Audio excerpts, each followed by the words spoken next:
बोले सोनिहाल। ਅੱਜ पानीपत ਦੇ ਇਸ ऐतिहासिक शहर ਵਿੱਚ न केवल ऐतिहासिक शहर बल्कि मैं कहांगा ਅੱਜ इस मैदान ਨੂੰ ऐतिहासिक ਅਸੀਂ करता है।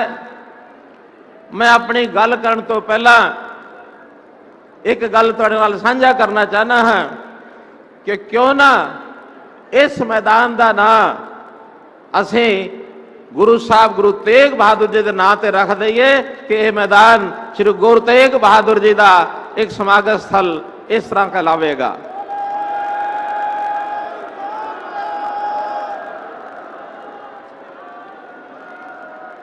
ते जिहड़ा मुख मार्ग जिहड़ी सड़क जीटी रोड तो इत्थे समागम स्थल तक आ रही है, जिथों असीं सारे लंघ के आए हाँ, उस रस्ते का नाम उस मार्ग का नाम श्री गुरु तेग बहादुर जी मार्ग ये भी रखा जाता है।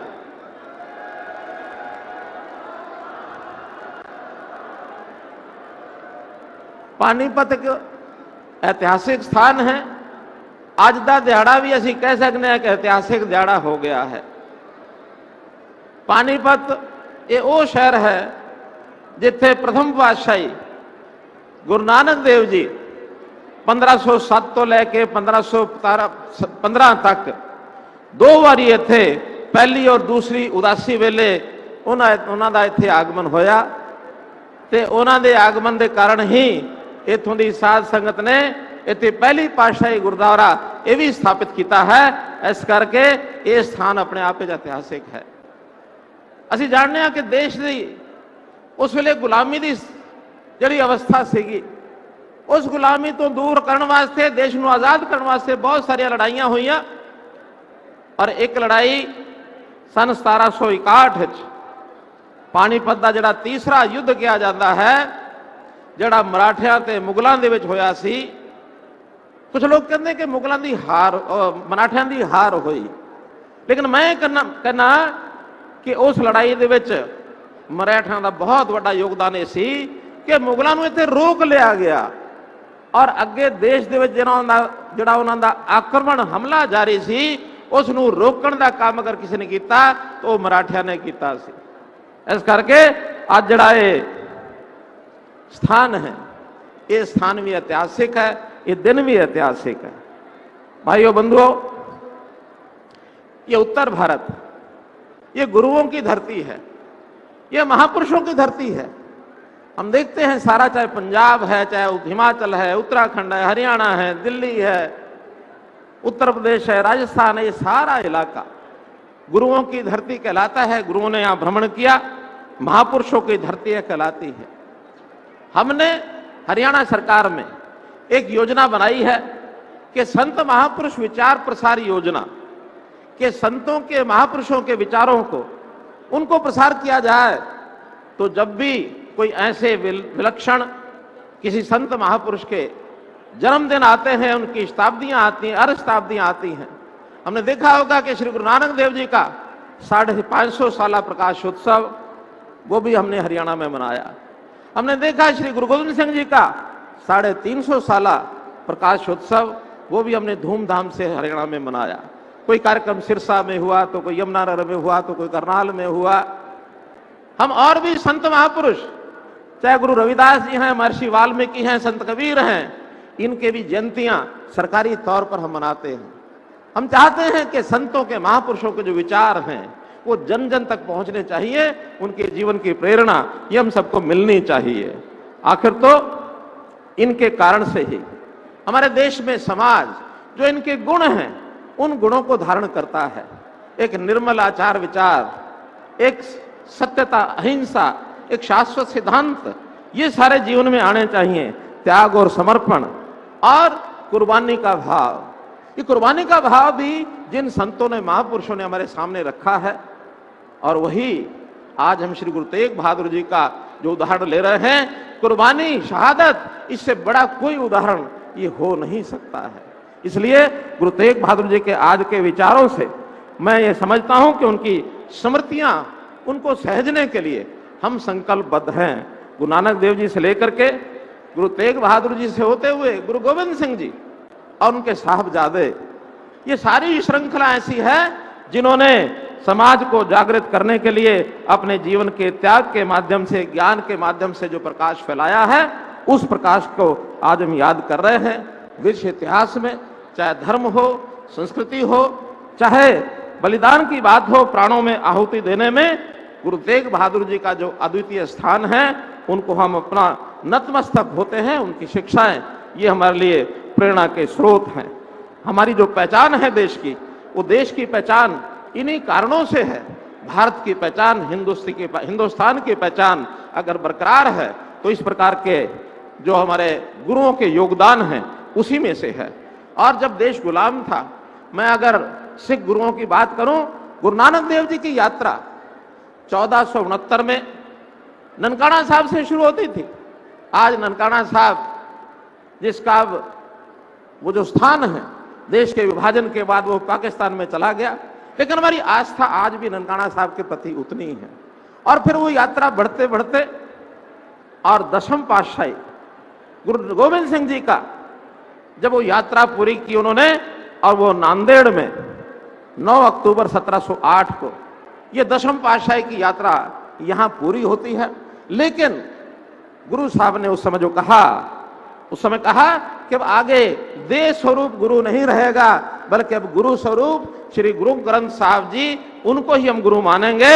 और जो श्लोक आता है, सब सिखन को हुक्म है गुरु मान्यो ग्रंथ, गुरु मान्यो ग्रंथ, आज्ञा भई अकाल ते तभी चलायो पंथ। बैसाखी के दिन गुरु गोविंद सिंह जी ने जो खालसा पंथ की नींव रखी, वो उसी के आधार पर कि अब ये पंथ गुरु ग्रंथ साहब जी को और जो है अपने गुरु के रूप में और हम याद करेंगे। सभी 10 गुरुओं के और उस समय के जितने शास्त्र हैं, जितने हमारे उस समय के विचार, कलमबद्ध विचार हैं, वो सब के सब गुरु ग्रंथ साहब जी को सुनने के बाद हमको मिलते हैं। हमारी जीवनी में, हमारे जीवन में सद्मार्ग के रूप में हम चलें तो इस प्रकार से गुरु ग्रंथ साहब का रास्ता हमको मिलता है।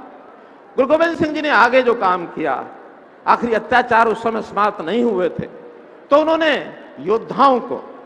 योद्धा तैयार किए और उन योद्धाओं को अपनी जो कृपाण है, उस कृपाण का कमान वो अपने योद्धाओं को दिया। और नांदेड़ में तपस्वी बैठे बाबा बंदा सिंह बहादुर, जो माधवदास बैरागी के नाम से उस समय तपस्या कर रहे थे, बंदा सिंह बहादुर को कहा कि अब मुझे तो आखिर शरीर की एक आयु के नाते से उतना ज्यादा आगे नहीं बढ़ सकता, लेकिन ये कमान संभालो, 5 तीर लो और उत्तर भारत में जो अत्याचार हो रहे हैं उनको जाके समाप्त करो। ये औरंगजेब के अत्याचार ये बहुत लंबे समय तक चले। बंदा सिंह बहादुर वहां से चले और उन्होंने, अब मुझे पता है कि 1708 से 1716 तक 8 साल और यहाँ जो गुरु पुत्रों का जो अत्याचार किए थे मुगल शासकों ने, उसका बदला लिया और पूरे देश भर में घूम करके और आजादी के लिए वो जो डंका उस समय बजाया, वो आज नहीं बजा है। ये वास्तव में 300-350 साल पहले का ये अभियान ये उस समय शुरू किया था। ये ठीक है कि देश के आजाद होने से पहले मुगलों के बाद अंग्रेजी हुकूमत हम पर राज करने आ गई, लेकिन ये डंका उस समय बज चुका था। और बहुत हमारे क्रांतिकारी वीरों ने, अपने समाज के भी सैकड़ों, हजारों, लाखों शहीदों ने काम वो आगे बढ़ाते हुए और आखिर देश को आजाद किया। 1947 में देश आजाद हो गया। आगे बढ़ते हम देखते हैं कि वो कश्मीर, जिसके कारण से गुरु तेग बहादुर जी को अपना बलिदान देना पड़ा था, उस कश्मीर की स्थिति लगातार 300-325 साल के बाद भी वो ठीक नहीं हुई।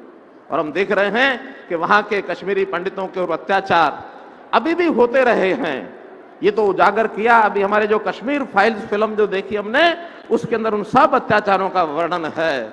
और उन कश्मीरियों को 1990 में कश्मीर छोड़ना पड़ा, अपना घर बार छोड़ना पड़ा।